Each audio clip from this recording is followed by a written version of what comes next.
The village of Columba, located in the heart of the African savanna, was slowly waking up to the orange glow of dawn. The cold morning air mingled with the earthy scent of damp straw and the distant sound of sheep bleating. Zahara, a young shepherd known for her gentleness and the almost magical way she connected with animals, began her usual routine. With light steps and a serene expression, she headed to the main barn, where the sheep Binta, one of the oldest and most beloved of the flock, rested in silence. However, something unusual hung in the air. There was an almost palpable stillness, as if nature was holding its breath, awaiting an extraordinary event. A sudden, peculiar sound interrupted his thoughts. It wasn't the soft, rhythmic bleating that Zahara had expected, but something deeper and charged with urgency. Worried, she quickened her steps, crossing the barn's wooden entrance. Inside, dim light filtered through cracks in the walls, illuminating Binta, who looked exhausted but at peace. Zahara paused for a moment, watching carefully. The ewe had just given birth, but what she saw next defied any logical explanation. Lying on the straw, next to Binta, was not a lamb as everyone expected. Instead, two human babies rested peacefully. The small bodies were wrapped in a kind of translucent membrane, still damp, and seemed perfectly healthy, breathing calmly. Zahara felt her heart race and her mind plunge into a whirlwind of questions. How was that possible? Was it a hallucination caused by tiredness or something far beyond his understanding? She knelt slowly, almost fearing that any sudden movement would break the spell or the strange harmony that filled the space. His fingers hesitated before touching one of the babies, who opened his eyes, revealing an unusual and mesmerizing glow. In a mix of fascination and fear, Zahara wrapped the baby in her arms, feeling the warmth of his skin. At that moment, something deep and inexplicable touched her heart, as if an invisible bond had formed between her and those children. Within minutes, the news spread like a strong wind across the savannas. People from the village began to gather around the barn, drawn by the buzz and the promise of something beyond human understanding. Makand, the elder respected for his wisdom and deep knowledge of ancestral stories, arrived among the first. He approached slowly, leaning on his staff carved with ancient symbols, and observed the babies with a look of mixed reverence and apprehension. "This has to be a sign from the gods," he murmured, his hoarse voice barely above a whisper. The villagers, upon hearing his words, began to murmur among themselves, wavering between fear and hope. Mama Abani, the healer and guardian of spiritual traditions, was hurriedly called. She arrived carrying with her a small basket of herbs and amulets, her firm steps echoing on the dirt floor. The woman stopped at the entrance to the barn and closed her eyes, murmuring prayers in an ancient dialect that few understood. When she opened her eyes again, she fixed her gaze on Zahara and the babies. "These children are not ordinary," he declared with a certainty that silenced the murmurs of the crowd. "They carry a purpose that has not yet been revealed to us." As Zahara sat next to Binta, holding one of the babies and watching the other, she felt a wave of contradictory emotions invade her. What should I do? What did the birth of those babies mean? This Uncle Bakery, known for being pragmatic and skeptical of anything that couldn't be explained logically, burst into the barn, demanding answers. "This is unnatural.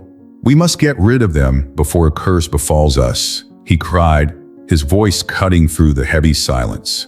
Bakery's words divided the crowd. Some nodded in agreement, while others, especially the older ones, rebuked his rush to judgment. Makand raised his hand, asking for silence. "Before we make any decisions, we must listen to what the spirits have to say. Something bigger is at stake here." The tension in the barn increased by the second. Zahara, who until then had remained silent, finally found her voice. "They didn't ask to be born this way," he said, his voice shaking but full of determination. "If they are a sign or a proof, it is up to us to protect them, not condemn them." The young woman's words resonated deeply with Mama Abani, who walked over and placed a firm hand on Zahara's shoulder. "You have a pure heart, girl. Maybe that's exactly why fate chose you to be here today." Despite the tensions and the climate of uncertainty, One thing was clear.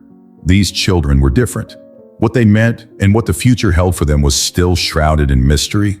But at that moment, as the sun rose into the sky, illuminating the village with golden light, everyone knew that Columba would never be the same. Zahara grew up in the vast, golden fields of Columba, where the wind whispered ancient stories among the trees, and the silence of the night always seemed to promise something beyond comprehension. Orphaned since the age of 12, she had found solace in the flock that was now her responsibility. Each sheep had a name and a story. Binta, for example, was the first animal she helped to be born, still under her mother's supervision. This connection with animals wasn't just work for Zahara. It was his way of keeping alive the memories of his parents, who had left too soon. They were respected storytellers in the village, guardians of traditions and mysteries that now seemed lost to time. She could still hear her mother's soft voice saying, "Animals see what we cannot. Listen to them, my daughter, and they will show you hidden truths." These memories often accompanied her as she worked alongside her uncle Bakary. Unlike her, Bakary was a rigid man, shaped by the harsh logic of survival. He believed only in what he could see and touch, scoffing at any idea that involved mystery or superstition. For Bakary, caring for the flock was simply a matter of sustenance, not a spiritual journey as Zahara seemed to see it.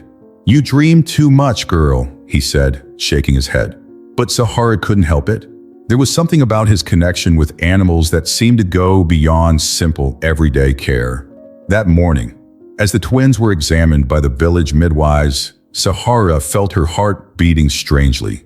It was a mixture of admiration and fear, as if she was facing something that could not be explained in words. I observed every detail of the babies. Their bright eyes, their soft skin, their delicate movements. They didn't cry like normal newborns. Instead, there was an almost unearthly calm in his presence. This made her even more intrigued. The way they looked at her seemed to say something, as if they knew more than they should for their age. Zahara approached Mama Abani, the healer respected by everyone in the village. "They're not just human, Annie," Zahara said in a whisper, her eyes fixed on the babies. "I feel something bigger." Mama Abani did not respond immediately. Her expression was deeply serious, as if she were evaluating something only she could perceive.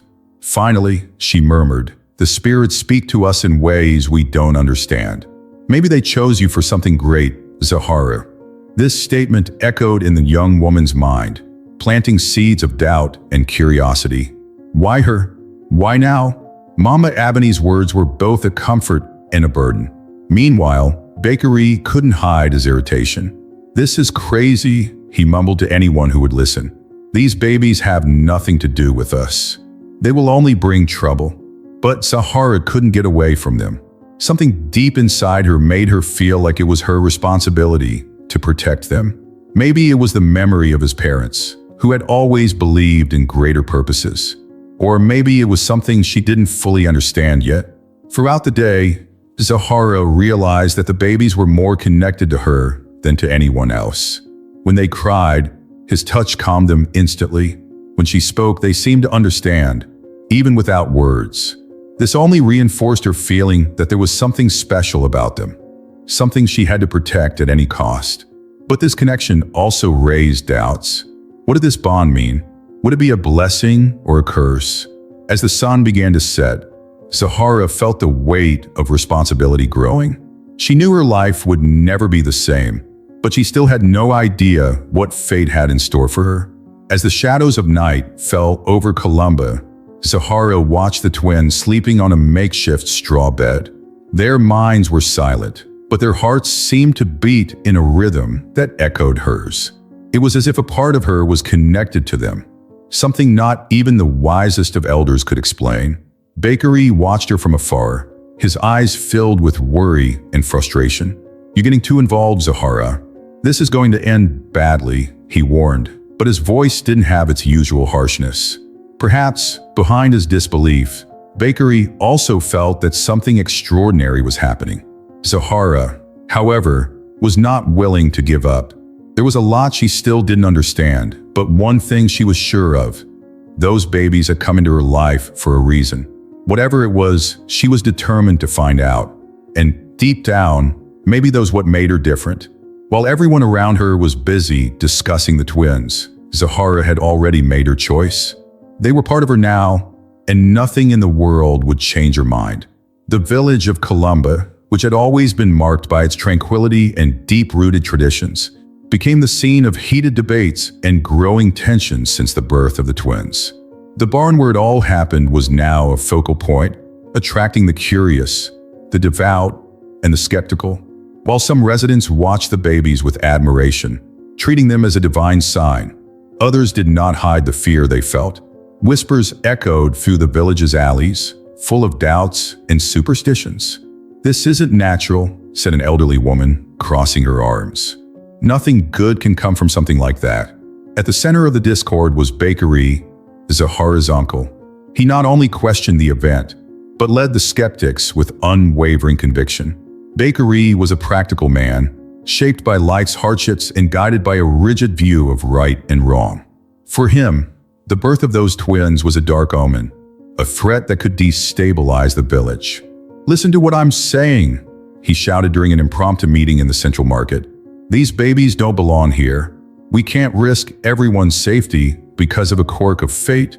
His words resonated with some villagers, but others, especially the older ones, looked at him suspiciously. Makand, the most respected elder, raised his voice to rebut. "Not everything we don't understand is bad, Bakery. Sometimes the inexplicable is just a reflection of the power of the spirits." Zahara, in turn, felt trapped between opposing voices. She saw the twins as more than a mystery or a problem to be solved. To her, they represented something bigger, something she couldn't explain but felt deeply. "They're just babies," he tried to argue, but his words were quickly drowned out by the intensifying arguments. Each sentence seemed to increase the distance between her and her uncle. "You're blind, Zahara," he exclaimed in a moment of anger. "This is going to end badly, and you know it." As emotions boiled over, Mama Ebony emerged as a figure of calm and authority. Carrying with her an ancient scroll wrapped in worn cloth, she entered the center of the commotion. His slow and steady steps brought an immediate silence to the place. Everyone knew that her words carried weight, as she was the guardian of Columba's ancient stories and secrets. With one smooth movement, she unrolled the parchment and began to speak. "Long ago, our ancestors recorded events that would defy our understanding. Among these records is a prophecy. It speaks of twins born from a pure animal, such as a sheep, who will bring transformation to the place where they appear. But there is a warning. They must be protected from greedy eyes, or disaster will befall us all." Mama Ebony's revelation brought a dense, but not peaceful silence. Instead of resolving the conflicts, his words only divided residents further. Some began to see the twins as a blessing to be protected, while others, like Bakery, interpreted the prophecy as a warning that danger was imminent. "Transformation is not always a good thing," he argued. "And who's to say we won't be destroyed in the process?" Zahara felt the weight of every word. The pressure on his shoulders felt unbearable, and his thoughts were filled with doubt and fear. Despite this, something inside her refused to give way. When he looked at the twins, he saw more than what everyone was discussing. She saw vulnerability, innocence, and an inexplicable connection that seemed to call to her. "They need us," she muttered to herself, but she knew her words wouldn't be enough to convince the others. The tension reached its peak when an excited Bakery suggested that the babies be taken away from the village. "Let them be someone else's problem," he declared, receiving applause from some and disapproving looks from others. Zahara could no longer contain herself. "They are not things to be discarded, Uncle," he cried, his voice shaking with the force of his emotions. "They didn't ask to be born like this. If there's one thing the spirits expect from us, it's that we be human enough to protect them." Zahara's appeal touched some hearts, but it was not enough to end the discord. As the gathering dispersed, Mama Ebony approached her. "You have a strong heart, Zahara," he said in a low tone. "But strong hearts face the greatest tests. This is just the beginning." As night fell on Columba, the village remained divided, and Zahara knew their fight was far from over. The only thing he was sure of was that those twins hadn't come into his life by chance. Something big was coming, and she would need all the courage she could muster to face what the future held. Under cover of darkness, Zahara prepared her escape. The sleeping village hid the whirlwind of emotions she carried in her chest. Fear, determination, and an inexplicable strength that drove her to protect the twins at any cost. Keone, her best friend since childhood, was waiting for her on the banks of the river, where the two had hatched the plan. He was known for his skill as a hunter, but tonight, he would become the silent protector of a mission even he did not fully understand. "Are you sure about this, Zahara?" he asked, his tone more serious than usual. "They won't give up easily." Zahara didn't respond immediately, but her gaze carried the answer. "I can't leave them," she said, her voice firm despite the tension. With the twins carefully wrapped in cotton blankets, Zahara and Keone advanced through the dense vegetation surrounding Columba. The sound of night insects and rustling leaves created a suspenseful soundtrack that seemed to amplify every beat of Zahara's heart. With every step, she looked at the twins and wondered what exactly she was protecting. Were they miracles or curses? Mama Ebony's words echoed in his mind, but without offering concrete answers. The cave that Keone had chosen as a hiding place was deep and well camouflaged, located on a rocky slope covered in ferns. As they entered, Zahara felt momentary relief. They were safe, at least for now. In the days that followed, Zahara began to realize something that further challenged her understanding. The twins, who should have been helpless newborns, were changing rapidly. In a matter of days, they were able to sit up on their own, and their eyes shone with an intelligence that went beyond human comprehension. They mumbled disjointed words, but they carried a weight that made Zahara shudder. During one such night, as the babies slept in the flickering light of a fire, Zahara heard a sound that made her freeze. It was a whisper, soft but clear as the wind through the trees. "Columba, danger, darkness." Zahara felt a chill run down her spine. It was the voice of one of the twins, but how was that possible? She looked at Keone, who had also heard it. His eyes were wide, and he was gripping the bough tighter than necessary. "Zahara, what are they?" he asked, his voice filled with disbelief and a hint of fear. Zahara didn't know how to respond. "I don't know, Keone, but they need us." As she spoke, a new wave of determination rose within her. Whatever the meaning behind that whisper, she was certain it wasn't a coincidence. On the third night of her escape, Zahara was awakened by footsteps echoing inside the cave. For a moment, she thought they had been found by the villagers. But when she looked up, she saw the unmistakable figure of Mama Ebony. The healer carried her bag of amulets and herbs, but it was her look that impressed Zahara the most. There was a mix of urgency and understanding in his eyes. "I knew you would," said Mama Ebony, her voice calm but carrying a gravity that made the air feel heavier. Zahara looked at her, not knowing whether to feel relief or worry. "I couldn't leave them there. They would destroy them," Zahara explained, her voice thick with emotion. Mama Ebony nodded slowly. "You did the right thing, but now you need to know the truth."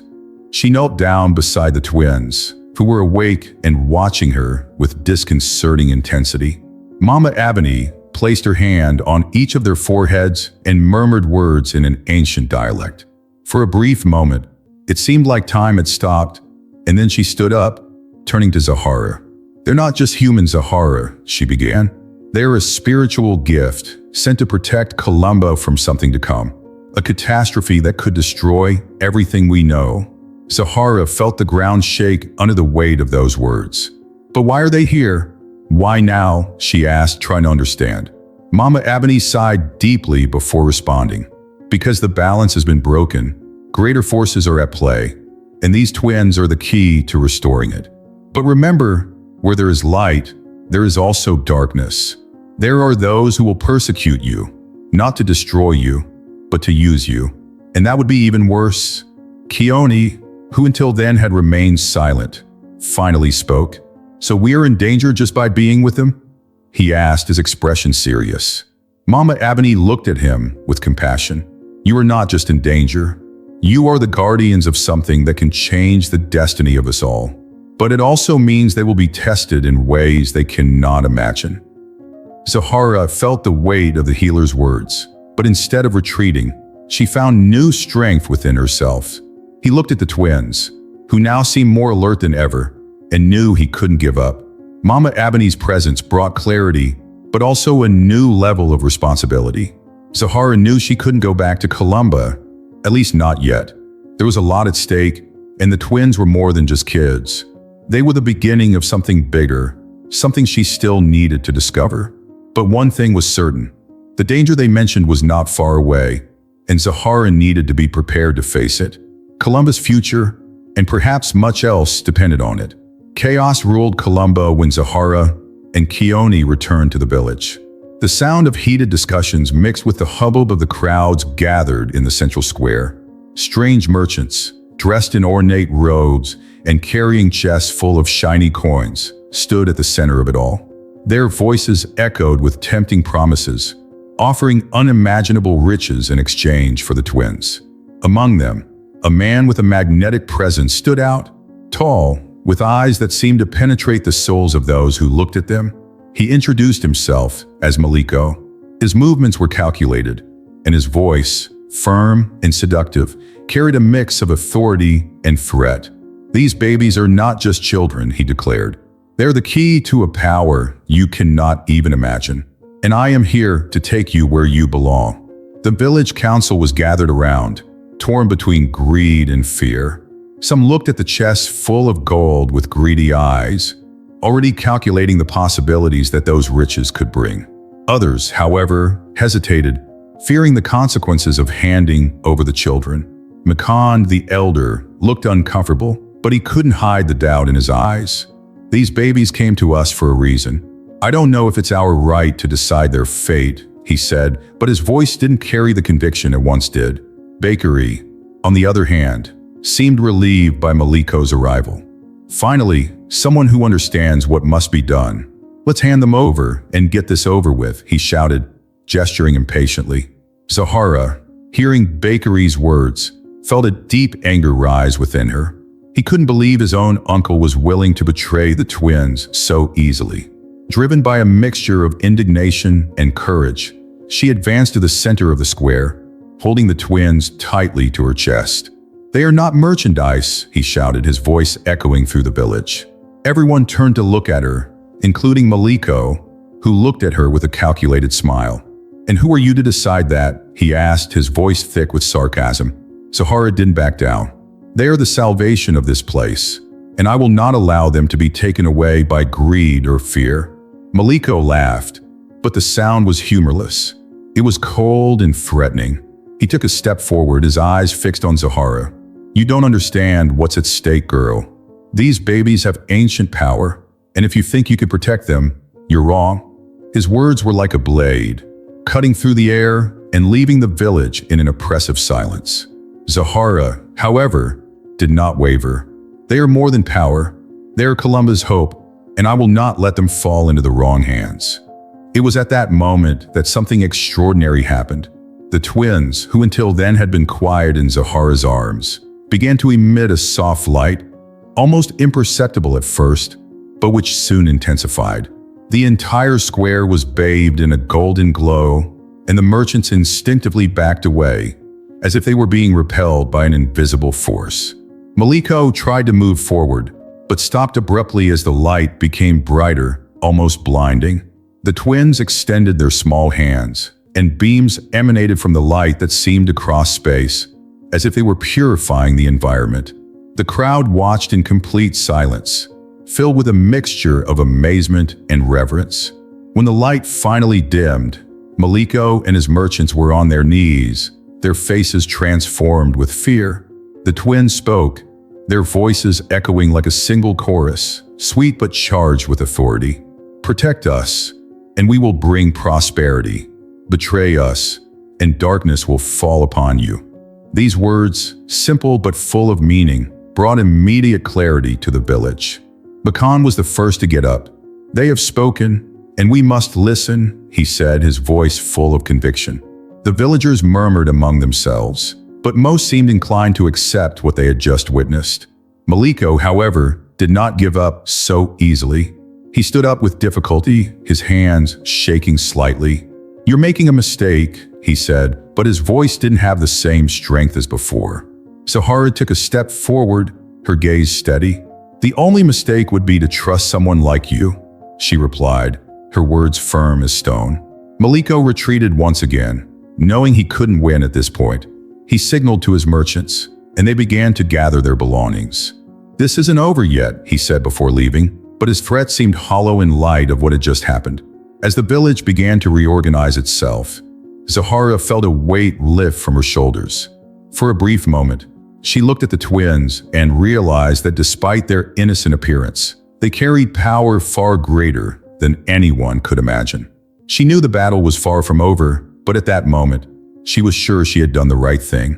Columba had a chance, and she was willing to fight for it until the end. The village of Columba, once marked by mistrust and internal divisions, has transformed into a place of harmony and abundance. The twins, now accepted as divine guardians, were cared for by Zahara and Mama Ebony, who became the central figures in the life of the community. Under Zahara's dutiful care, the twins flourished. His special abilities, once viewed with fear, began to be admired and celebrated. They had an aura of serenity that calmed the most restless hearts, and their presence seemed to bless everything around them. Where before there were meager harvests, now green and fertile fields appeared, and where fear once ruled, there was unity and trust. Each morning, the village woke up with a feeling of renewal. The air seemed purer, and the sound of children's laughter mixed with birdsong. Mama Ebony said that twins were a channel between spirits and mortals, and this explained why the lands had become so fertile and the rivers so abundant. Zahara, who was previously seen as just a young shepherdess, was now treated with respect and admiration. His act of courage in protecting the twins had won everyone's hearts.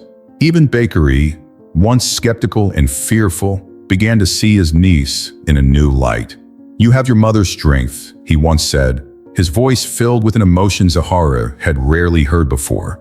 This phrase, simple but full of meaning, made her realize that even the toughest people could change.